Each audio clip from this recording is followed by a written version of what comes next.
Hello बच्चों, आप सब कैसे हैं। तो आई होप आप अच्छे होंगे। बच्चों, हमने आपके लिए अध्याय 1 विद्युत आवेश तथा क्षेत्र का चैप्टर लाया है, जो आपके बोर्ड के लिए एकदम से इम्पोर्टेंट है। इसमें हमने सारे इम्पोर्टेंट टॉपिक्स रख दिए हैं, जहाँ से भी इस चैप्टर से क्वेश्चन आप चुटकियों में हल कर पाएंगे। माना कि ये चैप्टर थोड़ा बड़ा है ना, बड़ा है लेकिन बहुत ही इम्पोर्टेंट्स है। इसी कारण से हमने सारे इम्पोर्टेंट पॉइंट्स को खोजा है। ठीक है ना बच्चों, तो हम स्टार्ट करते हैं। हमने पार्ट 1, पार्ट 2 एंड पार्ट 3 पहले से ही डाल रखा है, आप देख लीजिएगा। आज का है पार्ट 4, जो कि आज का टॉपिक है विद्युत फ्लक्स। ये बहुत ही इम्पोर्टेंट है ना। विद्युत फ्लक्स होता क्या है, तो हम देखते हैं विद्युत क्षेत्र। ठीक, हम देखते हैं पहले। ये देखो, ये क्या है, विद्युत क्षेत्र है। ठीक है बच्चों, ये क्या है, विद्युत क्षेत्र। हमने क्या कहा, ये विद्युत क्षेत्र है। ठीक, इस विद्युत क्षेत्र में एक काल्पनिक पृष्ठ है। क्या पृष्ठ है, एक देखो, ये ऐसे काल्पनिक क्या है, पृष्ठ है। हमने कहा काल्पनिक पृष्ठ है। इसमें बहुत से आवेश क्या है, उपस्थित है। देखो, इसमें बहुत से आवेश क्या है बच्चों, उपस्थित है भैया। ठीक, उपस्थित है। जब विद्युत बल रेखाएं पृष्ठ से होकर गुजरती है, ठीक है ना। हमने क्या कहा, जब इसी पृष्ठ से विद्युत बल रेखाएं गुजरेंगी, ऐसे, ये देखो, ये गुजर रही हैं इसी पृष्ठ से। जब विद्युत बल रेखाएं गुजरेंगी, ठीक है, तो क्या होगा, इसी विद्युत बल रेखाओं की संख्या को क्या कहा जाता है बच्चों, विद्युत फ्लक्स। ठीक, इतना क्लियर हुआ। एक बार फिर डेफिनेशन से समझ लेते हैं। हमने क्या कहा, देखिए, विद्युत क्षेत्र है ना, इसमें क्या लिया, एक काल्पनिक पृष्ठ लिया, जिससे क्या, विद्युत बल रेखाएं, ये देखो, ये बल रेखाएं क्या हो, गुजर के जा रही। इन्हीं 1 2 3 4 5 कितनी बल रेखाएं, उनकी संख्या को विद्युत फ्लक्स कहते हैं। तो देख लेते हैं। विद्युत क्षेत्र में काल्पनिक पृष्ठ स्थित है। इसमें बहुत से आवेश हैं। जब विद्युत बल रेखाएं पृष्ठ से गुजरकर जाती है, तब विद्युत बल रेखा की संख्या की माप को ही विद्युत फ्लक्स कहते हैं। तो देखते हैं, यहाँ पे एक छोटा सा अवयव है ना, डी ए, जिसका क्या क्षेत्रफल क्या है, डी ए वेक्टर है। ठीक, क्लियर हुआ। इसे किससे दर्शाते हैं, इससे फाई ई से दर्शाते हैं, याद रखिएगा।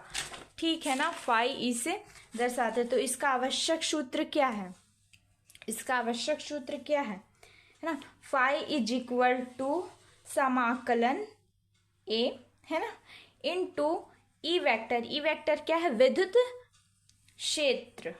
ठीक है ना, और इंटू डी ए, एक छोटा सा अवयव है, ये आपको याद रखना है ना, ये भी होता है। Phi E is equal to E into D A cos theta, ये होता है। ठीक है, थीटा का कॉस थीटा होता है। तो अब इसी का समाकलन करेंगे, है ना। इसी का जब समाकलन करेंगे, देखिए वही है ना, फाई इज इक्वल टू समाकलन, है ना, ई into D A cos theta. हमें किसका मान ज्ञात करना है, ये देखो, ये छोटे से अवयव का मान ज्ञात करना है। तो हम ई और कॉस को इधर ले जाएंगे, है ना। तो हमने ले आया भाई, देखो, हमने उसे ले आया। Phi E is equal to E cos theta समाकलन डी ए। ठीक है, तो हमें पता है, चूंकि है ना, डी इज इक्वल टू क्या होता है, ए होता है। तो वही हमने मान को क्या कर दिया, यहाँ पे पुट कर दिया है। Phi E is equal to E, देखो इसका मान क्या होता है, ए होता है ना, ई ए कॉस थीटा। ठीक, इतना क्लियर हुआ, क्लियर। तो इसका मात्रक क्या है, न्यूटन मीटर स्क्वायर प्रति कूलाम। ठीक है, इसका मात्रक है। ठीक, इतना क्लियर हुआ, क्लियर हुआ। तो अब देखते हैं, दूसरा पॉइंट आता है गॉस का प्रमेय। है ना। गॉस का प्रमेय क्या बताता है, ये बहुत ही इंपॉर्टेंट है। तो गॉस का प्रमेय बिल्कुल वैसे ही है। हमने क्या कहा, देखो ये वैद्युत क्षेत्र है, ये जो दिख रहा है ना, ये क्या है, वैद्युत क्षेत्र। ठीक, तो ये जो ये ऐसी बिंदिया टाइप्स की दिख रही है, वैद्युत क्षेत्र है। वैद्युत क्षेत्र में क्या रखा, हमने एक बंद पृष्ठ रखा है। ठीक है, बंद पृष्ठ से होकर गुजरने वाला ये वैद्युत फ्लक्स, इसी बार रेखा को हमने क्या कहा है, वैद्युत फ्लक्स कहा है। तो गुजरने वाला इसको क्या कहा है, वैद्युत, ये है वैद्युत फ्लक्स।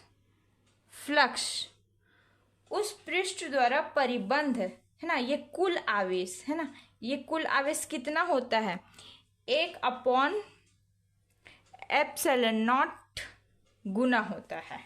ठीक है, हमने क्या कहा, ये जो वैद्युत क्षेत्र है इसमें क्या रखा है, एक बंद पृष्ठ रखा है ना, इसमें से क्या गुजर के जा रही है, देखो वैद्युत फ्लक्स गुजर के, है ना, वैद्युत फ्लक्स इसी पृष्ठ पे, है ना, कुल आवेश, ये देखो ये धन आवेश है का 1/ε0 गुना होता है, उसी को लिखा है। किसी बंद पृष्ठ से होकर गुजरने वाली वैद्युत फ्लक्स उस पृष्ठ द्वारा परिबंध कुल आवेश का 1/ε0 गुना होता है। तो इसका भी हम क्या कर लेते हैं, एकदम सूत्र याद कर लेते हैं।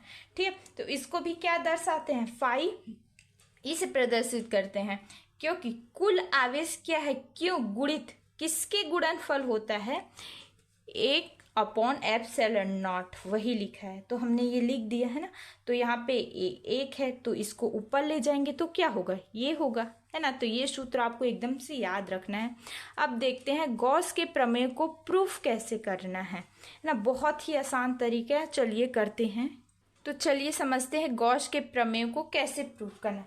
तो हमने क्या लिया, देखिए एक क्षेत्रफल का एक पृष्ठ लिया, ये गोला आपको दिख रहा है, हमने एक क्षेत्रफल का एक पृष्ठ लिया भैया, उसमें क्या है, बिंदु ओ स्थित है। बिंदु ओ पर कौन सा आवेश है, +q आवेश है। ठीक है, तो बिंदु ओ से 2r मीटर दूरी पर क्या है, बिंदु P स्थित है। क्या स्थित है, बिंदु ओ से r मीटर दूरी पर क्या है, बिंदु P स्थित है, देखो r मीटर दूरी पर। ठीक है, जिसका जो क्षेत्रफल है वो क्या है, E वेक्टर है। ठीक है, P का जो क्षेत्रफल है E वेक्टर है। उसी प्रकार हमने ये तो संपूर्ण है ना, तो हमें एक छोटा सा अवयव लिया है, dA लिया है। ये देखो ये छोटा सा अवयव क्या लिया है, dA, इसका क्षेत्रफल क्या है, dA वेक्टर। अब बिंदु P पर हमें क्या निकालना है, वैद्युत क्षेत्र की तीव्रता निकालनी है। फिर से आपको समझाते एकदम मस्त से। हमने क्या कहा, एक क्षेत्रफल का एक पृष्ठ लिया है ना, जिसमें बिंदु O स्थित है। इस बिंदु O में +q आवेश स्थित है। +q आवेश से जो r मीटर, देखो r मीटर दूरी पर क्या है, बिंदु P है, जिस पर हमें क्या निकालना है, वैद्युत क्षेत्र की तीव्रता। तो इसका P का क्षेत्रफल क्या है, E वेक्टर, है ना। तो P में एक छोटा सा अवयव लिया है ना, संपूर्ण पृष्ठ का एक छोटा पिद्दू सा एक हमने क्या लिया है, अवयव लिया है, dA, जिसका क्षेत्रफल dA वेक्टर है। ठीक, कितना क्लियर है, वही हमने लिखा है एकदम। ठीक है ना, आपको समझ में आ जाएगा। माना एक बंद पृष्ठ जिसे A से प्रदर्शित करते हैं, इसमें मध्य बिंदु O स्थित है तथा उसमें +q आवेश r मीटर दूरी पर एक बिंदु P है, जिसका क्षेत्रफल E वेक्टर है तथा पूरे अवयव का छोटा सा भाग dA लिया है ना, जिसका क्षेत्रफल dA वेक्टर है। अब बिंदु P से वैद्युत क्षेत्र की तीव्रता ज्ञात करनी। तो हम पूरे, देखिए हम पूरे पृष्ठ का तो ज्ञात नहीं कर सकते, पहले इतू सा छोटू सा अवयव का ही ज्ञात करेंगे। ठीक है, तो हम वही निकालते हैं बच्चों, अवयव का ही ज्ञात करते हैं। तो ठीक है, क्षेत्रफल अवयव dA से होकर गुजरने वाली वैद्युत फ्लक्स। तो क्या है वैद्युत फ्लक्स, हमने आपको बताया था है ना, इसका सूत्र क्या होता है, तो वही हमने लिया, d phi is equal to E vector into dA vector. तो क्या यहाँ पे कॉस हो जाएगा, बिल्कुल हो जाएगा, है ना। d phi E is equal to E into dA cos theta, ये वेक्टर हटेगा तो यहाँ पे क्या होगा, कॉस थीटा। हम जानते हैं किससे, है ना, हम जानते हैं विद्युत क्षेत्र की अच्छा, हम जानते हैं कूलाम का नियम, है ना, ये हमने कूलाम के नियम पढ़ा था। हाँ, हम जानते हैं कि is equal to A1/4πε0 into Q/r² होता है। ठीक है, इसी में क्या कर देंगे, मान को क्या कर देंगे, पुट कर देंगे। किसका, ई के मान को, है ना, ई के मान तो ये है, तो हम वही पुट कर देंगे। तो क्या हो जाएगा, देखिए यहाँ पे ये मान को हमने रख दिया है, ठीक है ना, रख दिया है। ई नहीं, D 5 E equal to 1/4πε0 into Q/r² into DA cos theta. तो हम क्या करेंगे, जो ये r² है ना, इसको यहाँ पे अपॉन डाल के लिख लेते हैं, और ये Q इधर चला जाएगा। तो क्या होगा, देखिए वही हुआ है। ठीक है, d5 is equal to Q/4πε0 into DA cos θr²। ठीक है, लेकिन इसका मान किसके बराबर है, इसका जो मान है वो किसके बराबर है, DW के बराबर है भैया, है ना। इसका जो मान है वो किसके बराबर है, DW के। तो वही यहाँ पे लिखा हुआ है, लेकिन, है ना, लेकिन ये जो DW का है ना, ये DA cos थीटा अपॉन और r² का जो मान है वो किसके बराबर है, DW के। तो उसके जगह पे हम क्या लिखेंगे, DW, है ना। अतः d5 is equal to Q/4πε0 into DW क्या है, ये छोटे से इत्तू से अव्यय के लिए अब हम पूरे गोले का अव्यय निकालेंगे। देखिए अब कैसा होता है। ठीक है, तो हम क्या करेंगे, संपूर्ण पृष्ठ से बाहर की ओर जाने वाले विद्युत फ्लक्स, है ना, तो हमने इसी को लिखा है, हमने डी को तो हटा दिया क्योंकि ये छोटे से अव्यय के लिए है ना। तो वही हमने यहाँ पे क्या कर दिया, समाकलन कर दिया। ठीक, समाकलन करेंगे तो हमें किसका ज्ञात करना है, हमें तो इसका ज्ञात करना है। तो इसको, इसकी तो जरूरत नहीं है ना, तो इसको क्या कर दिया, बाहर निकाल दिया, वही निकाल दिया, है ना। हमें तो इसका ज्ञात करना है, तो इसे क्या कर दिया, बाहर निकाल दिया, है ना। परंतु यहाँ पे d का मान कितना होता है, 4π के बराबर होता है। तो यहाँ पे हमने क्या लिख दिया बच्चों, देखिए इसका मान जो हमने 4π लिख दिया, तो 4π से 4π कट गया भाई, है ना। तो क्या आ गया phi is equal to Q/ε0। यही हमें क्या करना था, प्रूव करना था। यही क्या है, गॉस का प्रमेय है। तो यदि ये देखो जो क्या है, ε0 जो है वो निर्वात की विद्युतशीलता है, आपको ज्ञात करना है भाई, मतलब ये आपको ज्ञात है ना। ये क्या है, निर्वात की विद्युतशीलता आपको ज्ञात रखना है।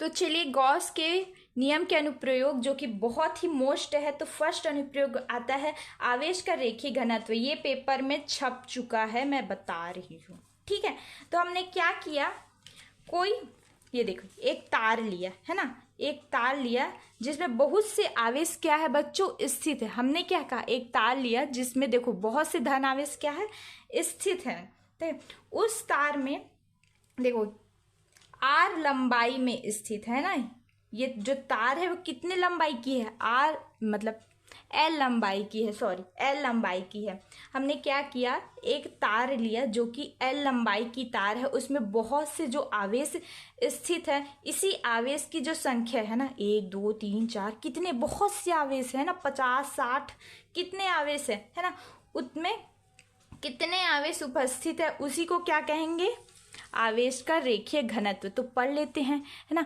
कोई तार है जिसमें बहुत सारे आवेश होंगे, उस तार में अर्थात उस तार के प्रति लंबाई में कितने आवेश उपस्थित हैं, उसे आवेश का रेखीय घनत्व कहते हैं। इसे किससे दर्शाते हैं बच्चों, तो लेमडा से दर्शाते हैं। ठीक है, लेमडा अपॉन क्यू, अरे यार लेमडा इक्वल टू Q/L, बहुत मिस्टेक हो रहा है ना। तो Q क्या है बच्चों, आवेश है, और जो कि L क्या है, लंबाई है, प्रति एकांक लंबाई। ठीक, इतना क्लियर हुआ। एंड दूसरा पॉइंट में आते हैं ना, अनंत लंबाई के एक समान आवेशित सीधे तार के निकट विद्युत क्षेत्र, एकदम नाम से ही स्पष्ट है। अनंत लंबाई देखिए ऐसे लंबा है, बोल रहा है ना, एक समान आवेशित सीधे तार, एकदम सीधा है ना, के निकट विद्युत क्षेत्र, उसमें क्या है, बहुत से विद्युत क्षेत्र है। तो डेफिनेशन से ऑब्वियसली समझ लेते हैं, ये भी पेपर में छप चुका है, बता देती हैं। ठीक है, हमने क्या लिया, एक अनंत लंबाई की आवेशित सीधा तार लिया। देखो एक अनंत लंबाई की हमने तार लिया है ना, जिसमें क्या है, धन आवेश उपस्थित है। तो इसी अनंत लंबाई से r मीटर दूरी पर क्या है, बिंदु P स्थित है, जिसका क्षेत्रफल क्या है, ई वेक्टर है। ठीक है, और यहाँ पे एक छोटा सा अवयव लिए हमने, तो पूरा एकदम संपूर्ण का थोड़ी ज्ञात कर लेंगे, तो हम क्या लेंगे, एक छोटे से अवयव लेंगे, है ना। तो हमने क्या लिया, डी ए लिया है ना, छोटे से अवयव का जो क्षेत्रफल है क्या है, डी ए वेक्टर है। ठीक है, जो ये इसका लंबाई क्या है, एल है ना, हमने पहले ही पढ़ चुका है एल, तो हम फिर से बता देते हैं। हमने क्या लिया, एक आवेशित तार लिया है ना, जिसमें धनावेश उपस्थित है।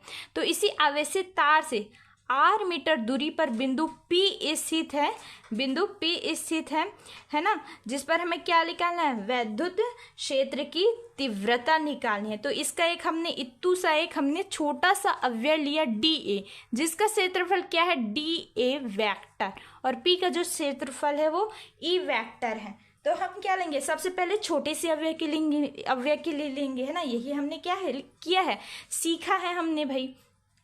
तो अब पहले से डेफिनेशन पढ़ लेते हैं। ठीक है, तो हमने अनंत लंबाई के एक समान आवेशित सीधे तार के निकट r मीटर दूरी पर बिंदु P लिया है, जिसका क्षेत्रफल E वेक्टर है। अब एक गॉसियन पृष्ठ की कल्पना कर दी, जिसकी लंबाई L है। अब गॉसियन पृष्ठ में एक छोटा सा अवयव लिया है बच्चों, डी ए लिया है ना, जिसका क्षेत्रफल डी है। और ये जो है इसको बताना भूल गई है ना, ये क्या है, ये गॉसियन पृष्ठ है, उसी को परिकल्पना किए हैं।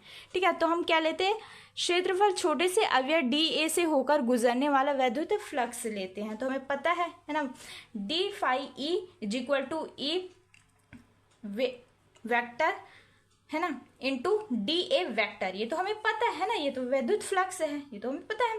तो इसका मान क्या होता है, कॉस होता है। जब ये वेक्टर हट जाता है तो क्या हो जाता है, यहाँ पे कॉस हो जाता है, और कॉस थीटा का मान जो होता है वो क्या होता है, 0 होता है। तो हमने क्या कर दिया, 0। ठीक है ना, तो 0 अंश का जो मान होता है वो क्या होता है बेटा, 1 होता है। ठीक है, तो क्या आ जाएगा, D phi is equal to E D A. ठीक है, अब हम क्या लेंगे, पूरे संपूर्ण पृष्ठ ले लेंगे, तो ले लेते हैं, है ना। इसी का हम क्या करेंगे, संपूर्ण पृष्ठ के ले लेंगे, तो क्या करेंगे, समाकलन करेंगे। तो हमने कर दिया है, देखो बच्चों, वही समाकलन किया है ना। तो जो कि समाकलन करेंगे तो ये जो डी है वो क्या करेगा, हट जाएगा। देखिए, हाँ, ये वाला डी हट जाएगा। ठीक है, तो यहाँ पे डी हट गया, तो इस हमें किसका, इसका मान निकालना है, तो हमें तो ई तो इधर कर देनी है भाई। तो हमने कर दिया। तो डी ए का मान हम क्या पढ़ा था, हमने पढ़ चुके हैं ना, डी ए का मान जो होता है 2 पाई आर एल, है ना। डी ए का मान होता है 2 पाई आर एल। तो हम रख देते हैं, क्योंकि ये क्या है, बेलन के वक्र पृष्ठ का जो क्षेत्रफल होता है क्या होता है, 2 पाई आर एल होता है ना। तो वही हमने क्या किया, मान को रख दिया, इसे क्या कर दिया, समीकरण 1 बना दिया। परंतु गॉस के प्रमेय से, गॉस का प्रमेय क्या कहता है, phi is equal to Q upon epsilon naught, इसको क्या कर दिया, समीकरण 2 रख दिया। ठीक है, तो समीकरण 1 व 2 से करते हैं। अब क्या होता है, तो ये एकदम तो कॉमन है ना, left hand side and right hand side, है ना। नहीं हाँ, तो ठीक है, तो एकदम सेम है, तो इसे छोड़ देते हैं, इसको और इसको लिख देते हैं। तो ठीक है, हाँ, E into 4 pi R L is equal to Q upon epsilon naught. तो इसको एकदम से जमा कर लिख देते हैं, फिट कर देते हैं इसके मान को, है ना। तो ई को हमने क्या किया, इज इक्वल टू यहाँ पे, तो ये तो एकदम सेम रहेगा, है ना, Q upon epsilon naught into 1 upon 2 pi R L, 2 pi R L.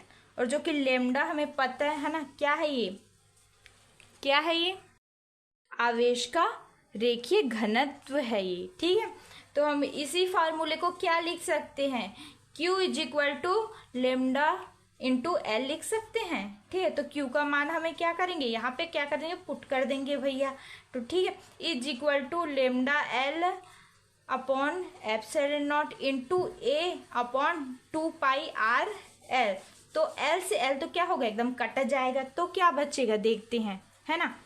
Is equal to L upon 2 pi epsilon naught into lambda upon R newton coulomb. यही आपका जो मान निकल जाएगा, है ना, यही आपका मान क्या होगा, निकल जाएगा।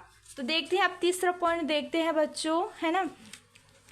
अनंत विस्तार की समतल आवेशित अचालक चादर के निकट वैद्युत क्षेत्र की तीव्रता। तो क्या है बच्चों, देखिए अनंत लंबाई, ये देखो ये अनंत लंबाई की जो है ना, ये एक चालक है, ठीक है, ये अचालक है। एक क्या है, एक बेलनाकार आकार की क्या है, गॉसियन बेलन है, ठीक है। हमने क्या बताया, ये गॉसियन एक बेला है जिसमें क्या है, एक समतल है ना, एकदम समतल अचालक, ये आवेशित है ना, जो कि अचालक है, ठीक है। इससे क्या है, कुछ दूरी पर बिंदु P स्थित है। हमने क्या कहा, इससे जो है कुछ दूरी पर बिंदु P स्थित है जिसका क्षेत्रफल E वेक्टर है ना। यहाँ पे एक छोटा सा अवयव लिया है DA, जिसका क्षेत्रफल क्या है, DA वेक्टर। तो जस्ट इसके विपरीत क्या है, P डैश है ना, जिसका क्षेत्रफल क्या है, ई वेक्टर है। एक बार फिर से बता देते, हमने एक गॉसियन बेलन लिया है ना, जिसमें क्या लिया है, समतल, देखो समतल, ये धन आवेशित, एक क्या लिया, अचालक लिया, जिससे है ना, जिससे कुछ दूरी पर बिंदु P स्थित है। बिंदु P पर हमें क्या लिखना है, वैद्युत क्षेत्र की तीव्रता ज्ञात करनी है ना, जिसमें इसका जो क्षेत्रफल है ई वेक्टर है। यहाँ पे एक छोटा सा वैल्यू है डी है, जिसका क्या है, क्षेत्रफल डी ए वेक्टर है। इसके जस्ट विपरीत क्या है, P डैश है ना, जिसका क्षेत्रफल क्या है, ई वेक्टर है। वही हमने एकदम लिख दिया है ना। अनंत विस्तार की समतल आवेशित अचालक चादर जिसके कुछ दूरी पर बिंदु P उपस्थित है, बिंदु P से विपरीत दिशा पर बिंदु P डैश उपस्थित है। अतः बेलन के दोनों सिरों से होकर गुजरने वाले वैद्युत फ्लक्स द्वारा वैद्युत फ्लक्स, हाँ यहाँ पे एक ही आएगा ना, वैद्युत फ्लक्स, ठीक। तो देखते हैं वैद्युत फ्लक्स का हमें तो मान पता है, तो हमें छोटे से अवयव के लिए नहीं निकालते हैं, पूरे संपूर्ण अवयव के लिए निकालते हैं ना पूरे।